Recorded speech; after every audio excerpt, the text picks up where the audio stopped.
everyone. I am Rahul Vishwakarma. चूँकि अपन अब जो लेक्चर पढ़ने वाले हैं वो केमिस्ट्री बीएससी फाइनल ईयर का ऑर्गेनिक में यूनिट नंबर 5 है, ठीक है, जिसको अपन हेट्रोसाइक्लिक कंपाउंड बोलते हैं। इसको बोलते हैं विषम चक्रीय यौगिक। तो विषम चक्रीय यौगिक जो रहते हैं, जैसे कि मैं इसके पिछले प्ले लिस्ट में बता चुका हूँ कि इनके नॉमेनक्लेचर और इनके जो कंपाउंड होते हैं उनका क्या क्या नाम होते हैं, ठीक है। मतलब इसके क्लासिफिकेशन जो मैं पहले बता चुका हूँ। अब अपने सिलेबस में है इनका सिंथेसिस करना, इनके उपयोग और इसके एप्लीकेशन जो होते हैं वो सभी चीज़ को अपने को इसमें पढ़ना है, ठीक है। तो अब सबसे पहले बात थोड़ा सा इंट्रो और देख लेते हैं कि ये हेट्रोसाइक्लिक कंपाउंड क्या होते हैं। तो हेट्रोसाइक्लिक कंपाउंड क्या होता है? हेट्रोसाइक्लिक मतलब यदि हेट्रो एटम यदि किसी साइक्लिक कंपाउंड से जुड़ा होता है तो इसको अपन क्या बोलते हैं? Heterocyclic compound. अब इसके लिए जो रहता है हेट्रो एटम कौन कौन से होते हैं, तो आपको ये याद होना चाहिए। तो हेट्रो एटम कौन कौन से होते हैं? नाइट्रोजन होता है, सल्फर होता है और ऑक्सीजन होता है। यदि ये तीन कौन से ये तीन एलिमेंट यदि साइक्लिक रिंग से अटैच होते हैं तो वो कंपाउंड क्या बनाते हैं? हेट्रोसाइक्लिक कंपाउंड बनाते हैं, ठीक है। अब हेट्रोसाइक्लिक कंपाउंड जो फॉर्म करते हैं ये इनके कैरेक्टर क्या क्या होते हैं आप उनको देखते हैं। तो ये देखो आपको जो सबसे ज्यादा पूछा जाता है तो वो क्वेश्चन में क्या आता है? ये 5 और 6 नंबर रिंग और थोड़ा बहुत जो रहता है वो कंजुगेटेड रिंग से कंजुगेटेड फ्यूज रिंग से भी रिलेटेड पूछ लिया जाता है, ठीक है। तो देखो आप 5 नंबर रिंग की बात करते हैं तो 5 नंबर रिंग में यदि मैं क्या करता हूँ, यदि नाइट्रोजन को जोड़ देता हूँ, किसको? यदि मैं नाइट्रोजन को जोड़ता हूँ तो वो कंपाउंड क्या रहता है? वो पैरोन फॉर्म करता है, ठीक है। यदि ऑक्सीजन अटैच करता है, जैसे आप देखें 5 मेंबर रिंग है ये, ठीक है। 5 मेंबर रिंग में यदि मैं नाइट्रोजन जोड़ा है तो वो पैरोल का फॉर्म करता है, ठीक है। यदि यही चीज यदि अपने पास ऑक्सीजन अटैच हो जाता है, ये 5 मेंबर रिंग में यदि ऑक्सीजन अटैच होता है तो वो फ्यूरेन फॉर्म करता है। इसको फरफ्यूरेन भी कहा जाता है, ठीक है। इसको फरफ्यूरेन भी कहा जाता है, ओके। फिर इसके बाद यदि मैं सल्फर का यूज कर लेता हूँ, किसका? सल्फर का यदि मैं इसमें यूज करता हूँ 5 नंबर रिंग में तो क्या किसको फॉर्म करता है? वो थायरफिन को फॉर्म करता है। इसी प्रकार से ये पूछे जाने वाले कुछ टॉपिक है, इनको अपन आगे कंटिन्यू करेंगे, ठीक है। अब 6 मेंबर रिंग की बात करते हैं। 6 मेंबर रिंग में सबसे ज्यादा इंपॉर्टेंट होता है पिरिडीन, ठीक है। पिरिडीन जो 6 मेंबर रिंग में यदि नाइट्रोजन जोड़ देता हूँ तो वो क्या होता है? 6 मेंबर रिंग का कंपाउंड बनाता है और इसका नाम जो रहता है वो क्या होता है? Pyridine, okay. सिमिलर जो कंजुगेटेड रिंग में जो पूछा जाता है तो कंजुगेटेड रिंग में पूछा जाता है तो जिस तरीके से यहाँ देख रहे हैं आप, इसमें इंडोल जो स्ट्रक्चर होता है वो क्या होता है? बेंजीन रिंग के साथ यदि नाइट्रोजन की 5 मेंबर रिंग को जोड़ दिया जाए तो वो जो स्ट्रक्चर प्राप्त होता है अपने को ऑक्टेन होता है, तो वो कंपाउंड को अपन क्या बोलते हैं? Indole, okay. इसी प्रकार क्यूनोलिन जो रहता है, क्यूनोलिन को यदि मैं 5 बेंजीन के साथ यदि 6 मेंबर रिंग को जोड़ देता हूँ, मतलब कि पिरिडीन को जोड़ देता हूँ, पिरिडीन को यदि जोड़ देता हूँ तो वो क्यूनोलिन का स्ट्रक्चर बनाता है, ठीक है। ये इंडोल का, ये क्यूनोलिन का और ये जो रहता है आइसोक्यूनोलिन का है। ये आइसोक्यूनोलिन में जो रहता है इसकी पोजीशन चेंज कर दी जाती है, ठीक है। तो क्यूनोलिन का आप इसमें देख रहे हैं यहाँ पे, तो ये यहाँ पे नाइट्रोजन जोड़ दिया गया, मैंने इस पोजीशन छोड़ के सेकंड पोजीशन मैंने शिफ्ट कर दिया। तो ये जो रहता है इसका जो स्ट्रक्चर होता है उसको अपन बोलते हैं आइसोक्यूनोलिन, ओके। तो ये अपन जब इन पूरे कंपाउंड को स्पेसिफिक स्टडी करना अपने को, इन सभी को पर्टिकुलर जब अपन पूरी स्टडी कर लेते हैं तब जाके ये यूनिट जो होती है वो एंड होती है, ठीक है। तो इस यूनिट को अपन कंटिन्यू चलिए अब पढ़ते फरफ्यूरेन। फरफ्यूरेन की फॉर्मेशंस पढ़ेंगे, फरफ्यूरेन या फिर फुरेन, ये दोनों का अपन क्या पढ़ रहे हैं? फरफ्यूरेन या फ्यूरेन के सिंथेसिस की बात कर रहे हैं अपन। सिंथेसिस का मतलब क्या है? इसको बनाने की विधि को अपन पढ़ेंगे, ठीक है। तो इसका अपन सबसे पहले इसका मॉलिक्यूलर फार्मूला देखते हैं। मॉलिक्यूलर फार्मूला क्या हो जाएगा? इसका C4H4O, ठीक है, ये इसका मॉलिक्यूलर फार्मूला हो जाता है। अब इसके स्ट्रक्चर्स की बात करते हैं तो इस तरीके से जैसे मैंने बताया 5 मेंबर रिंग होता है। 5 मेंबर रिंग में वन क्वेश्चन पे यदि ऑक्सीजन जोड़ देते हैं जाकर वो फ्लोरीन बनाता है या फिर फरफ्यूरेन फॉर्म करता है। इसका और क्या नाम क्या हो सकता है देख लेगा। फिर इसमें ऑक्सीजन जुड़ा हुआ है, इसका और नाम क्या जाएगा? ऑक्सोसाइक्लोपेंट 25 डाइएन। क्या नाम हुआ इसका? ऑक्सोसाइक्लोपेंट 25 डाइएन। नंबरिंग से करेंगे तो 1 2 3 4 5, तो क्या जाएगा 2 और 5 पे क्या है? डबल बॉन्ड है, इसलिए क्या नाम हो जाएगा इसका? ऑक्सोसाइक्लोपेंट 25 डाइएन, ओके। ये इसका नाम हो जाएगा। ये भी नाम पॉसिबल, इसका फरफ्यूरेन भी कहा जाता है, फ्यूरेन भी कहा जाता है, ठीक है। इसके सिंथेसिस पढ़ रहे बनाने की, जैसे कि मैंने 2 लिखा हुआ है। पहली जो विधि है वो मोलनॉर सिंथेसिस है और सेकंड जो है वो सक्सिनिक डाइहैलाइड के द्वारा अपन बनाने की विधि पढ़ रहा है, ठीक है। इसके और भी आगे है तो कंटिन्यू देखेंगे अपन।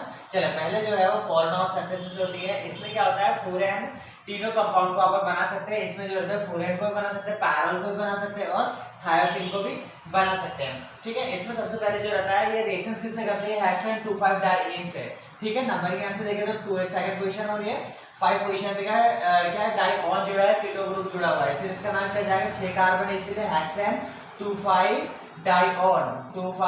डाइऑन। ठीक है, ये चूंकि आपने को दिख रहा है कि कीटो फॉर्म मतलब कीटोन जुड़े हुए हैं, कीटोन जुड़े हैं, इसीलिए इसका नाम क्या है, ये कीटो फॉर्म है। ठीक है, इसको अपन रीअरेंज करते हैं तो मॉलिक्यूल के सेक्शन के साथ घुमा देते हैं तो CH3 जो रहता है ये इस साइड आ जाते हैं, बाकी और जो नाइट्रोजन ये जो हाइड्रोजन है वो इधर शिफ्ट हो जाता है और ये जो बॉन्ड होता है ये इधर शिफ्ट हो जाता है। ठीक है, तो ये क्या हो जाएगा, जब बॉन्ड इधर शिफ्ट हो जाता है तो ये बॉन्ड इस तरीके से यहाँ फॉर्म करता है और ये वाला जो रहता है वो ये वाला जो हाइड्रोजन है ये हाइड्रोजन इधर शिफ्ट हो जाता है और ये वाला डबल बॉन्ड जो है वो इधर शिफ्ट हो जाता है। तो कि इस तरीके से जो मॉलिक्यूल फार्मूला बनाया तो वो फार्मूला कौन सा बना है, ये आपने को ये दिख रहा है, इसको रीअरेंज करके मैंने इनोल फॉर्म में कन्वर्ट करा, इनोल मतलब OH फॉर्म में मैंने इसको कन्वर्ट कर दिया। ठीक है, अब इस फॉर्म को जो रहता है आपन क्या रहता है, वन बाय वन रिएक्शंस कराते हैं। पहले रिएक्शंस अपन Q2O5 के साथ रिएक्शंस कराते हैं, P2O5 के साथ रिएक्शंस करते हैं तो क्या होता है, फ्लोरीन फॉर्म करता है। जब वो NH3 के साथ रिएक्शंस करता है, ठीक है, जब अमोनिया के साथ रिएक्शंस कराता है 130 डिग्री सेल्सियस पे रिएक्शंस करता है वो पैरल फॉर्म करता है। और सिमिलर जब P2S5 के साथ रिएक्शंस करता है तो क्या होता है, थायोफिन फॉर्म करता है। देखो अब कैसे करता है, जब P2O5 के साथ रिएक्शंस करेगा तो इसी कंपाउंड में देखो ये इस तरीके से हाइड्रोजन बाहर करता है।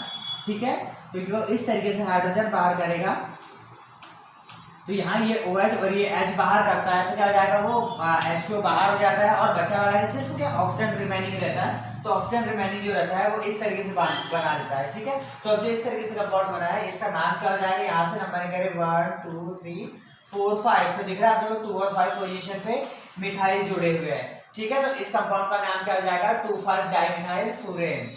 क्या नाम हो जाएगा इसका, 2,5 डाइमिथाइल फ्लोरीन, ये इस कंपाउंड का नाम हो जाएगा। ओके, सिमिलर कंपाउंड जो रहता है ये अपन रिएक्शंस कराते हैं, NH3 के साथ रिएक्शंस कराते हैं। ठीक है, NH3 के साथ रिएक्शंस कराते हैं मतलब अमोनिया के साथ रिएक्शंस कराते हैं।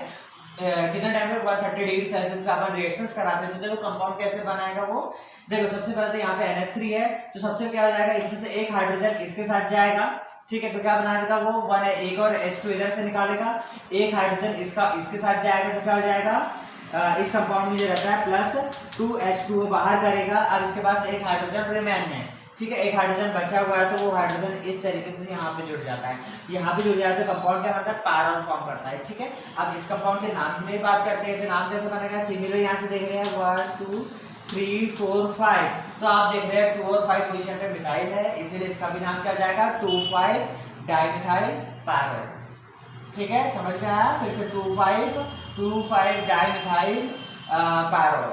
ठीक है, ये NH3 के साथ अपन रिएक्शंस कराए तो अपने को पैरल ऑब्टेन होता है। ठीक है, सिमिलर रिएक्शंस P2S5 के साथ मतलब सल्फर के कंपाउंड के साथ आप रिएक्शंस कराते हैं तो सिमिलर यहाँ भी रिएक्शंस करके कंपाउंड फॉर्म करता है। ठीक है, तो कंपाउंड ये यहाँ पे जो रिएक्शंस करता है तो क्या फॉर्म करता है, वो थायोफिन बनाता है।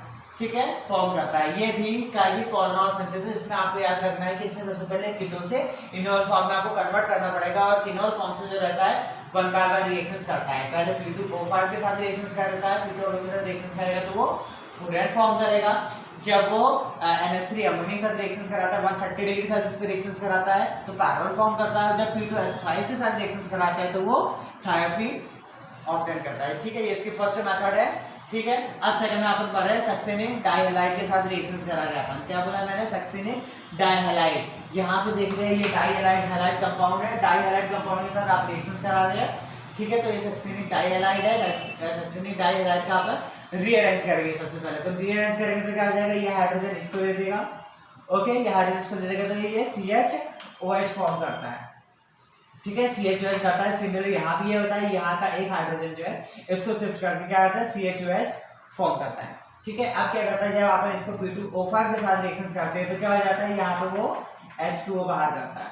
ओके, जब H2O बाहर करेगा तो यहाँ पे देख रहे हैं OH और OH इस तरीके से बाहर करता है तो क्या जाएगा, H और OH बाहर करके हीट करते हैं तो कंपाउंड क्या होता है, यहाँ पे हीट करेंगे तो कंपाउंड क्या करेगा, वो P2O5 से रिएक्शन करने के बाद फॉर्म कर देता है। ठीक है, ये कंपाउंड होता है वो फ्लोरीन बनाने की सेकंड मेथड है।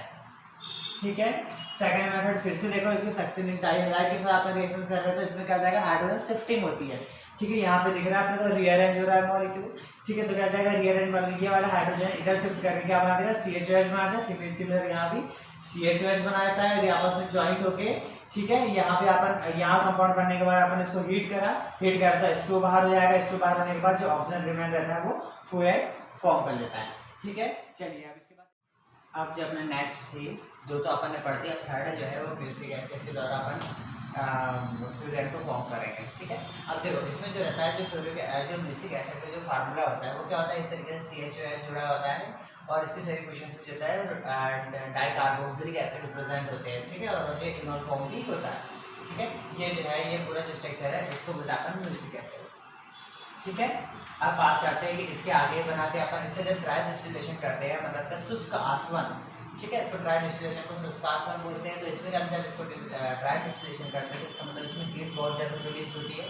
ठीक है, जब हीट बहुत ज़्यादा प्रोड्यूस होती है तो इसमें वाटर मॉलिक्यूल निकलते हैं। देखो अब वाटर मॉलिक्यूल किस तरीके से इसमें 3 हाइड्रोजन निकले, ये देख रहे H और H इधर से रिमूव हो जाएगा। ठीक है, अब यहाँ पे देख रहे हैं कि यहाँ का ये OH जो है इस H के साथ बाहर हो जाएगा, ये वाला H ये OH के साथ बाहर हो जाएगा। ठीक है, और ये 3 H2 तो निकल गए। अब बचा क्या, एक CO2 रिलीज बाकी है। तो ये CO2 दिख रहा है आपको, ये CO2 इस तरीके से यहाँ से बाहर हो जाता है, ये CO2 बाहर हो जाता है। तो इस तरीके से यहाँ पे कंपाउंड बना, तो ये वाला CO2 तो रिलीज होकर इधर आ जाएगा। बचा क्या अपने पास, यहाँ पे CH बता, इधर भी CH बचा है तो ये डबल बॉन्ड इस तरीके से शिफ्ट हो जाएंगे। ठीक है, तो इस तरीके से यहाँ पे कंपाउंड बना लेना। ठीक है, ये जो कंपाउंड बचा वाला जो कंपाउंड होता है उसको अपन बोलते हैं पायरोम्यूसिक एसिड। ठीक है, पायरोम्यूसिक एसिड जो रहता है ये रहता है। अब इसके आगे जो रहता है, इसके आगे क्या होगा, इसके आगे कंपाउंड जो रहता है यहाँ का जो CO2 बाहर होता है, यहाँ के CO2 बाहर होने के बाद जो रहता है वो फ्लोरेट फॉर्म कर देता है। ठीक है, याद रहिए 400 डिग्री सेल्सियस पे रिएक्शन करता है। ठीक है, हीट करता है मतलब। चलिए अब प्रॉपर्टीज का बात करें। प्रॉपर्टीज दो होती है, फिजिकल एंड केमिकल प्रॉपर्टीज। तो सबसे पहले अपन रहता है केमिकल प्रॉपर्टीज को अपन देखते हैं। तो ये फ्लोरीन जो रहता है वो कलरलेस लिक्विड होता है, मतलब वो रंगहीन द्रव है। ठीक है, इसका बॉइलिंग पॉइंट क्वथनांक जो है वो 32 डिग्री सेल्सियस है। और इसमें प्रॉपर्टीज ये होती है कि ये जल में रहता है, जल में इनसॉल्युबल होता है, मतलब वाटर में इनसॉल्युबल होता है कि बट सॉल्युबल किस में होता है, अल्कोहल में वो सॉल्युबल है। ओके, जल में सॉरी अल्कोहल में विलय है। ठीक है, अब बात करते हैं कि ये रिएक्ट किसी का कारण याद है, स्पेसिफिक जो है does not react with base, किसी भी टाइप के बेस के साथ ये रिएक्ट नहीं करता है, रिएक्शन से नहीं करता है। ओके, अब बात करते हैं केमिकल प्रॉपर्टीज में। तो केमिकल प्रॉपर्टी जनरली सबसे ज्यादा इलेक्ट्रोफिलिक सब्स्टिट्यूशन बहुत ज्यादा इंपॉर्टेंट होता है, लेकिन उससे पहले अपन पढ़े रिडक्शन देख लेते हैं।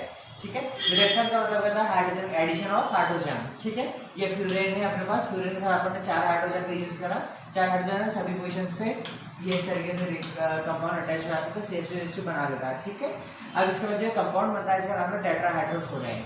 ठीक है, जो कंपाउंड बनता है वो कहता है टेट्राहाइड्रोफ्लोरीन बनाता है। इसके अपन रिएक्शंस कराते हैं, HCl के साथ कराते हैं, हाइड्रोक्लोरिक एसिड के साथ अपन रिएक्शंस कराते हैं। तो क्या होता है, हाइड्रोजन जो रहता है ये इस पोजीशन पे किसी पोजीशन पे आप अटैक कर सकते हैं। ठीक है, लेकिन याद रहे अल्फा पोजीशन ही होनी चाहिए। तो अल्फा पोजीशन पे आप अटैक कराते हैं तो H इस तरीके से जुड़ के वो क्या बनाता है, यहाँ पे Cl बना लेता है। ठीक है, ये CH2Cl इस तरीके से जुड़ जाता है और बचा क्या अपने पास, ये ये जो यहाँ पे अटैक करता है वो Cl है। ठीक है, अपन ने इस कंपाउंड के लिए रिएक्शंस कराई है, Cl जो रहता है इस तरीके से यहाँ पे जुड़ जाता है। अब बचा जो H होता है वो ऑक्सीजन के साथ जाके वो OH बना लेता है। ठीक है, ये इस तरीके से कंपाउंड एडजस्ट हो जाता है। ठीक है, अब कंपाउंड का जो नाम है वो क्या है, टेट्रामेथिलीन क्लोरोहाइड्रेट। जो कंपाउंड मिलेगा अपने को तो वो उसका नाम क्या है, टेट्रामेथिलीन क्लोरोहाइड्रेट। जो है प्रोडक्ट अपने को मिलता है वो कंपाउंड का नाम है। चलिए अब इसके बाद जो होता है इलेक्ट्रोफिलिक सब्स्टिट्यूशन। चलिए नेक्स्ट जो है वो इलेक्ट्रोफिलिक सब्स्टिट्यूशन। इलेक्ट्रोफिलिक सब्स्टिट्यूशन में हमने देखा कि क्या है इलेक्ट्रोफिलिक सब्स्टिट्यूशन क्या होता है, जैसे हमने देखते हैं आगे हम इससे पहले भी एक रिएक्शन करें। चलो अब उसके बाद अब अपन देखते हैं इस कंपाउंड के बारे में। ठीक है, तो ये कंपाउंड में ना फ्लोरिक एसिड बोलते हैं, इसका जो नाम है फ्लोरिक एसिड। ठीक है, इसका अपन इलेक्ट्रोफिलिक रिएक्शन देख रहे हैं। तो इलेक्ट्रोफिलिक सब्स्टिट्यूशन सबसे पहले अपन देखते हैं कि H2SO4 और Br2 के साथ रिएक्शंस करा रहे हैं अपन। ठीक है, पहले H2SO4 के साथ रिएक्शंस कराती है तो अपन ने देखा ये जो H2SO4 रहता है वो किस तरीके से टूटता है। तो कैसे टूटता है, ये H2SO4 जो ये रहता है ये OH और SO3H में ब्रेकडाउन होता है, टूटता है। ठीक है, जब इसके साथ रिएक्शंस कर रहा है तो देख रहे हैं कि सबसे पहले इस पोजीशन पे ऑलरेडी आ जाएगा, ये 5th पोजीशन पे शिफ्ट होता है। तो ठीक है, SO3H जो रहता है वो रिएक्शंस करके यहाँ पे कंपाउंड बना लेता है और इस कंपाउंड का जो नाम जो है वो क्या है, फ्लोरिक 5 सल्फोनिक एसिड। ठीक है, ये 5th पोजीशन पे सल्फोनिक एसिड है, इसलिए क्या हो जाएगा फ्लोरिक 5 सल्फोनिक एसिड। ठीक है। सिमिलर जब Br के साथ रिएक्शन कराते हैं तो ये Br फिफ्थ पोजीशन पे अटैक करता है, फिफ्थ पोजीशन पे अटैक करने के बाद वो 5 ब्रोमोफ्लोरिक एसिड फॉर्म करता है। ठीक है। सिमिलर अब इसी को आगे यहाँ पर हीट करते हैं तो क्या हो जाएगा, ये कार्बोक्सिलिक एसिड जो रहता है वो मतलब CO2 जो रहता है वो क्या हो जाएगा, रिमूव हो जाता है, बचा हुआ जो कंपाउंड जो रहता है वो क्या fluorate to sulphonic acid form करता है। ओके। अब इसके बाद जो रहता है जब Br में भी सिमिलर अपन हीट करते हैं तो कंपाउंड क्या हो जाता है, C जो है रिमूव हो जाता है। ठीक है, मतलब CO2 बाहर निकल जाता है और कंपाउंड जो बचता है 2 ब्रोमोफ्लोरेन बचता है।